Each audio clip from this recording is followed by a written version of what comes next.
Hello friends, welcome to my channel. ಇವತ್ತು ಟೇಸ್ಟಿಯಾಗಿರುವಂಥ ಹೆಸರು ಬೇಳೆ ಉಂಡೆ ಮಾಡ್ತಾಯಿದ್ದೀನಿ. ತುಂಬ ಚೆನ್ನಾಗಿರುತ್ತೆ ರೆಸಿಪಿ. ಬನ್ನಿ ಹೇಗೆ ಮಾಡೋದು ಅಂತ ನೋಡೋಣ. ಇಲ್ಲಿ ನಾನು 1 ಕಪ್ಪಷ್ಟು ಹೆಸರು ಬೇಳೆನ ತೊಗೊಂಡಿದ್ದೀನಿ. ಹೆಸರು ಬೇಳೆನ ಲೋ ಫ್ಲೇಮಲ್ಲಿಟ್ಟು ಚೆನ್ನಾಗಿ ಡ್ರೈ ರೋಸ್ಟ್ ಮಾಡ್ಕೋಬೇಕು. ಇದು ಸ್ವಲ್ಪ ಕಲರ್ ಚೇಂಜ್ ಆಗುತ್ತೆ ನೋಡಿ, ಬಾಡ್ ಹೋಗಿರೋ ಥರ ಆಗುತ್ತೆ. ಮತ್ತು ಒಳ್ಳೆ ಅರೋಮ ಬರೋಕ್ಕೆ ಸ್ಟಾರ್ಟ್ ಆಗುತ್ತೆ. ಅಷ್ಟು ಫ್ರೈ ಮಾಡ್ಕೋಬೇಕು. ಇದು ಫ್ರೈ ಆಗೋಷ್ಟರಲ್ಲಿ ಫ್ರೆಂಡ್ಸ್, ನೀವು ನನ್ನ ಚಾನಲ್ನ ಇನ್ನೂ ಸಬ್ಸ್ಕ್ರೈಬ್ ಮಾಡಿಲ್ಲ ಅಂದರೆ ನನ್ನ ಚಾನಲ್ಗೆ ಹೊಸಬ್ರಾಗಿದ್ದರೆ ನನ್ನ ಚಾನಲ್ನ ಸಬ್ಸ್ಕ್ರೈಬ್ ಮಾಡಿ ನನಗೆ ಸಪೋರ್ಟ್ ಮಾಡಿ.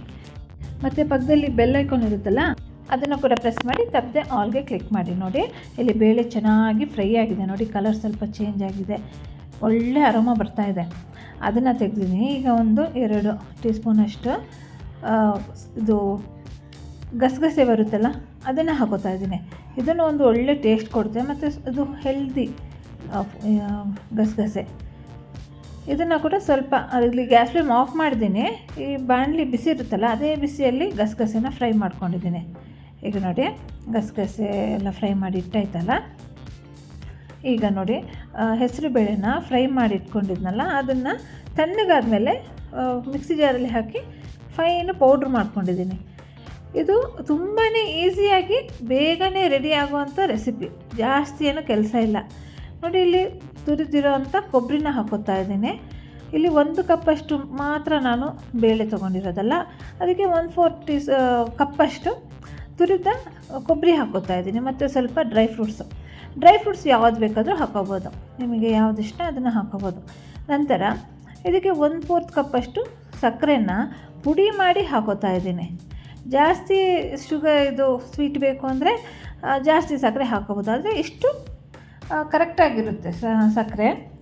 ಈಗ ನೋಡಿ, ಇದನ್ನೆಲ್ಲ ಚೆನ್ನಾಗಿ ಮಿಕ್ಸ್ ಮಾಡ್ಕೋಬೇಕು. ಮತ್ತು ಸ್ವಲ್ಪ ಏಲಕ್ಕಿ ಪುಡಿ ಕೂಡ ಹಾಕೋತಾ ಇದ್ದೀನಿ. ಇದನ್ನೆಲ್ಲ ಚೆನ್ನಾಗಿ ಕೈಯಲ್ಲೇ ಮಿಕ್ಸ್ ಮಾಡ್ಕೋಬೇಕು. ನೋಡಿ, ಕಡಿಮೆ ಇಂಗ್ರೀಡಿಯೆಂಟ್ಸಲ್ಲಿ ಚೆನ್ನಾಗಿರೋಂಥ ಒಂದು ಹೆಸರುಬೇಳೆ ಉಂಡೆ ರೆಡಿ ಮಾಡ್ತಾಯಿದ್ದೀನಿ.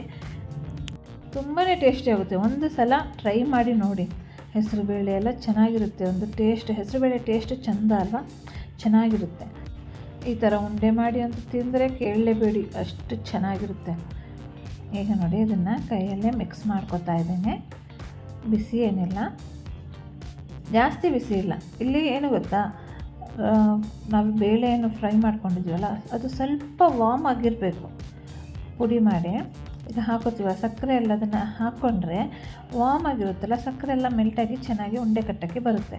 ಈಗ 1-2 ಸ್ಪೂನಷ್ಟು ತುಪ್ಪ ಹಾಕೋತಾ ಇದ್ದೀನಿ. ತುಪ್ಪ ಹಾಕಿ ಮತ್ತೆ ಮಿಕ್ಸ್ ಮಾಡ್ಕೊತೀನಿ.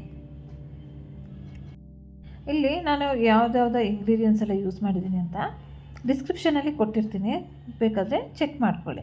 ಮತ್ತು ಇದೇ ಥರ ವೆರೈಟಿ ಲಡ್ಡು ರೆಸಿಪಿ, ತುಂಬ ವೆರೈಟಿ ರೆಸಿಪಿ ಆಲ್ರೆಡಿ ಅಪ್ಲೋಡ್ ಮಾಡಿದ್ದೀನಿ, ನೋಡಿಲ್ಲ ಅಂದರೆ ನೋಡಿ. ಮತ್ತು ಈ ವಿಡಿಯೋ ಇಷ್ಟ ಆಗಿದರೆ ಒಂದು ಥಮ್ಸ್ ಅಪ್ ಕೊಡಿ. ಅದು ಫ್ರೀ ಆಫ್ ಕಾಸ್ಟ್, ಏನು ಕಾಸ್ಟ್ ಆಗೋಲ್ಲ, ಎಕ್ಸ್ಪೆನ್ಸಿವ್ ಅಲ್ಲ.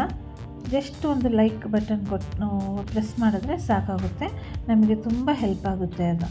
ಅದಕ್ಕೋಸ್ಕರ ಜಸ್ಟ್ ಒಂದು ಲೈಕ್ ಬಟನ್ ಮತ್ತು ಒಂದು ಸಬ್ಸ್ಕ್ರೈಬ್ ಬಟನ್ ಪ್ರೆಸ್ ಮಾಡಿಬಿಡಿ. ಈಗ ಇದು ಹಿಟ್ಟು ಡ್ರೈ ಆಗಿದೆಯಲ್ಲ, ಅದಕ್ಕೆ ಏನು ಮಾಡಬೇಕು ಅಂದರೆ, ಹಾಲನ್ನ ಸ್ವಲ್ಪ ಬಿಸಿ ಮಾಡಿದರೆ ವಾಮ್ ಮಿಲ್ಕ್, ಉಗುರು ಬೆಚ್ಚ ಅಂತಾರಲ್ಲ, ಅಷ್ಟು ಬಿಸಿನ 1-2 ಸ್ಪೂನಷ್ಟು ಹಾಕೋಬೇಕು. ಅಷ್ಟೇ ಹಾಕಿದ್ರೆ ಸಾಕಾಗುತ್ತೆ, ಜಾಸ್ತಿ ಹಾಲನ್ನು ಹಾಕೋಬೋದು. ನೋಡಿ, ಈ ಥರ ಚೆನ್ನಾಗಿ ಉಂಡೆ ಕಟ್ಟಕ್ಕೆ ಬರುತ್ತೆ. ಚೆನ್ನಾಗಿ ಅದನ್ನು ಕೈಯಲ್ಲೇ ಮಿಕ್ಸ್ ಮಾಡ್ಕೋಬೇಕು. ನಂತರ ನೋಡಿ, ಈ ಥರ ಆಗುತ್ತಲ್ಲ, ಅದನ್ನು ಉಂಡೆ ಮಾಡಬೇಕು.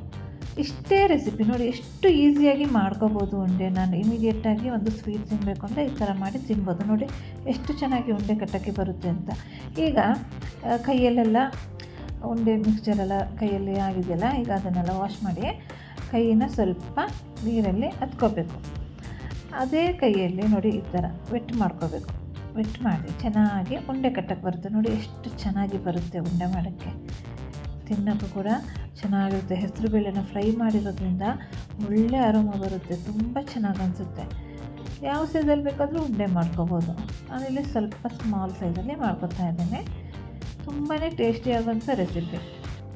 ಈ ರೆಸಿಪಿನ ಒಂದು ಸಲ ಟ್ರೈ ಮಾಡಿ ನನಗೆ ಕಮೆಂಟ್ ಮಾಡಿ ತಿಳಿಸಿ ಹೇಗಿತ್ತು ಅಂತ. ತುಂಬಾ ಟೇಸ್ಟಿಯಾಗುತ್ತೆ ಮತ್ತು ಈಸಿಯಾಗಿ ಮಾಡುವಂಥ ರೆಸಿಪಿ. ಮತ್ತು ಸಬ್ಸ್ಕ್ರೈಬ್ ಮಾಡೋದನ್ನು ಮರಿಬಾರ್ದು. ತಪ್ಪದೆ ಸಬ್ಸ್ಕ್ರೈಬ್ ಮಾಡಿ ಮತ್ತು ಒಂದು ಲೈಕ್ ಕೊಡಿ. Thanks for watching.